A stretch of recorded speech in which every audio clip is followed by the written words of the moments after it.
Sebelum kita memulai pelajaran kita seperti biasa, kita akan bermunajat kepada Allah Subhanahu wa taala dengan harapan mudah-mudahan apa yang kita pelajari pada hari ini kita akan mendapat keberkahan dan kemudahan dalam memahami ilmu yang akan kita pelajari nanti.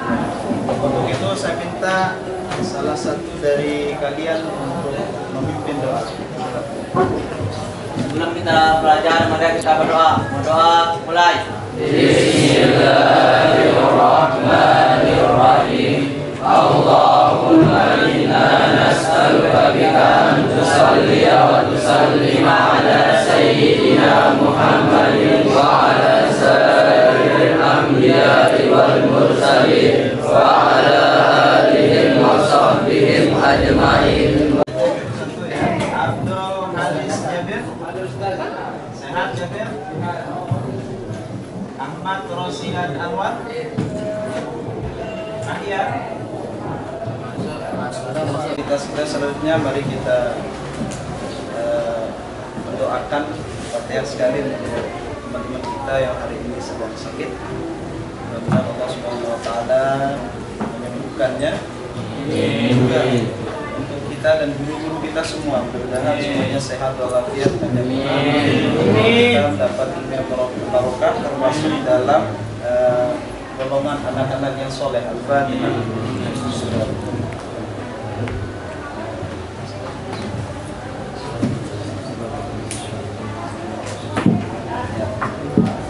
Baik, hari ini kita akan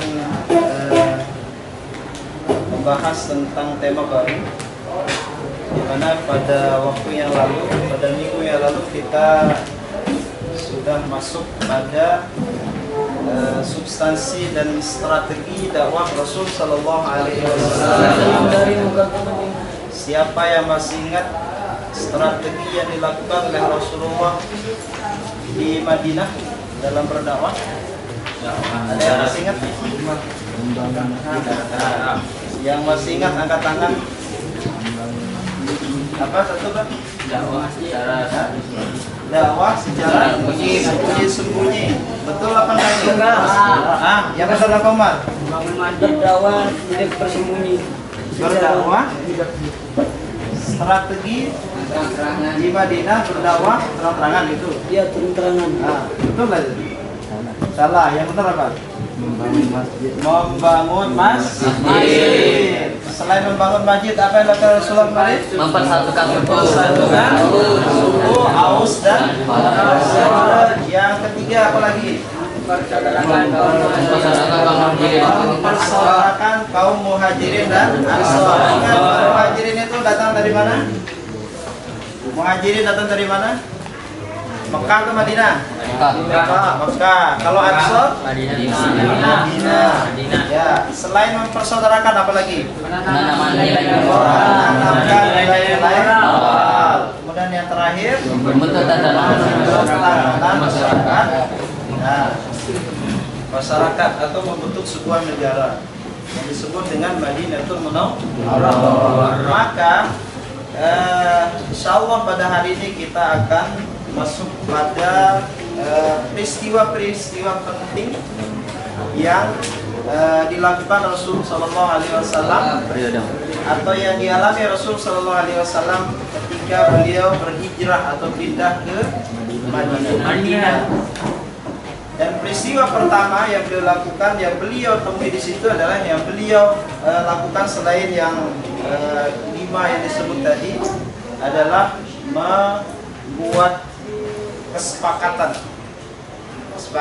atau yang disebut dengan Mitsaqun Madinah atau piagam Madinah. Nah, hari ini kita akan membahas tentang piagam Madinah yang nanti kita akan membahas secara bersama-sama, mencari, kemudian menemukan. Setelah itu kita akan sharing bersama, bergantian bergantian menjelaskan tentang apa substansi atau apa latar belakang lahirnya piagam Piagam Madinah. Kemudian berapa poin dari isi piagam itu? Berapa poin isi piagam itu?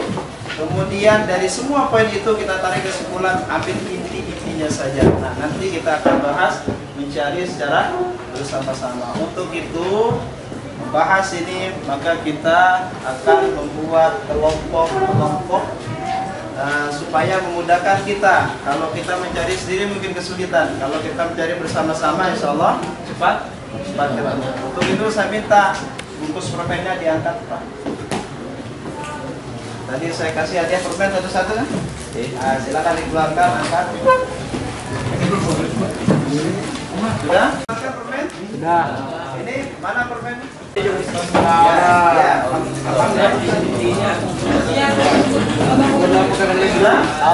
Ini permen apa? Babol. Baik. Kalau babolnya 12 berarti pecah jadi 2, 6 orang. Angkat tangan yang ambil babol tadi. Untuk memudahkan kita mengontrol kelompok, maka saya kasih nama tema kita hari ini. Nah, ini kita kasih nama Ansor. Bu Ansor,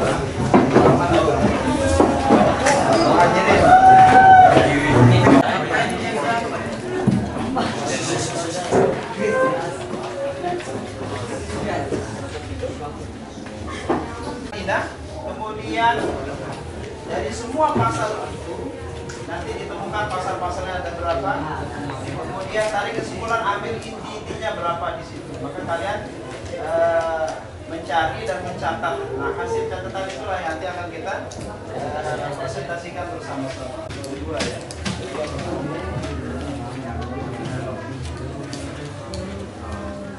Itu kita mau ya, Wen. Ini kita boleh.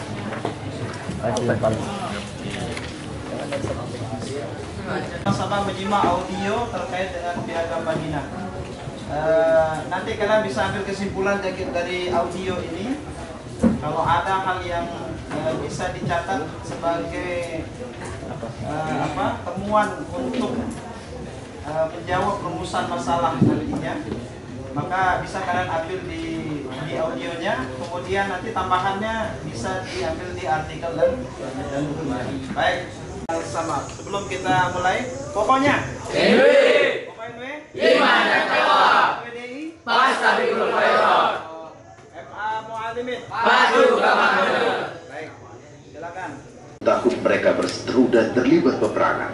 Setidaknya ada 4 perang besar yang terjadi di antara keduanya, yaitu Perang Samir, Aus menang atas Kharat, kemudian Perang Ka'ab, Kharat menang atas Aus. Selanjutnya pertahanan dan perdamaian. Perjanjian inilah yang kemudian disebut Mitsak al-Madinah, kemudian dikenal dengan nama Piagam Madinah.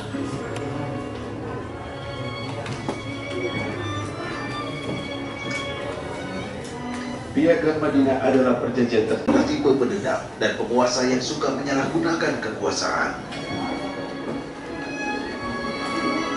Audio yang tadi silakan mencari di artikel yang sudah diberikan, kemudian ditambah dari buku LKS ya.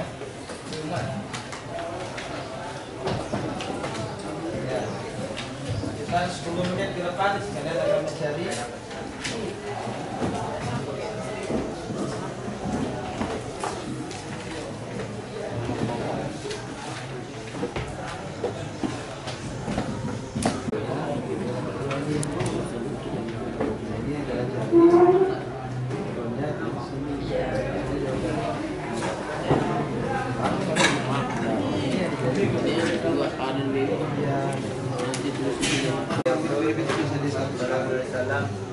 Berhasil mengadakan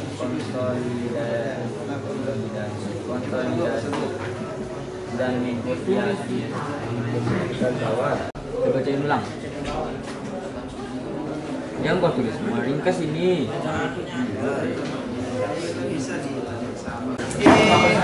Lahirnya agama Islam diutusnya Rasulullah di mana? Tempat diutusnya Rasulullah pertama di mana? Di Makkah atau Madinah? Di Madinah. Rasulullah lahir di mana? Di Arab. Di Makkah. Rasulullah lahir di mana? Di Makkah. Oke. Karena Rasulullah lahir di Makkah. Ya. Baik. Karena Rasulullah lahir di Makkah, maka kita mulai dari kelompok Makkah. Silakan kelompok Makkah untuk mempresentasikan hasil dari diskusi kelompoknya. Kemudian kelompok yang lain silakan menyimak kalau ada hal yang perlu Assalamualaikum warahmatullahi wabarakatuh. Waalaikumsalam warahmatullahi wabarakatuh. Nabi Muhammad hijrah dari Mekah ke Madinah untuk melanjutkan dakwah Islam di sana waktu di Madinah. Nabi Muhammad membentuk perjanjian dengan berbagai kalangan yang disebut sebagai piagam Madinah. Latar belakang piagam Madinah. Ketika hijrah dari Mekah ke Madinah pada tahun 622, Nabi Muhammad ingin menciptakan sebuah susunan masyarakat yang adil, makmur, dan sejahtera. Terlebih lagi di tengah upaya dakwah Nabi Muhammad SAW terdapat banyak suku, ras, dan agama yang tinggal di Madinah. Untuk mengetahui kondisi sosial Madinah, Nabi Muhammad melakukan sensus penduduk. Hasilnya dari 10.000 penduduk Madinah terdapat 1.500 untuk umat Muslim, 4.000 orang Yahudi, dan 4.500 lainnya masih menganut paganisme.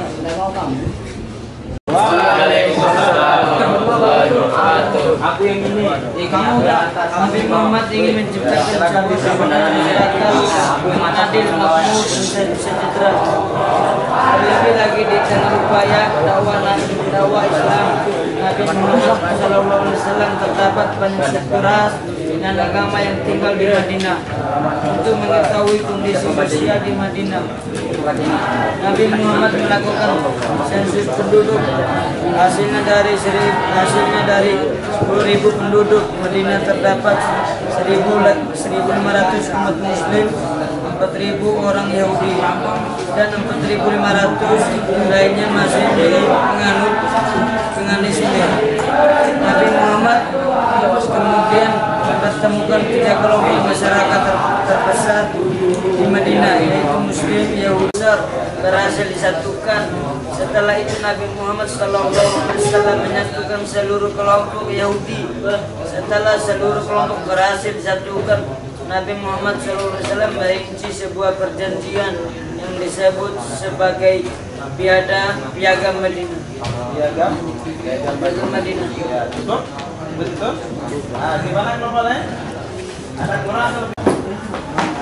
Kemudian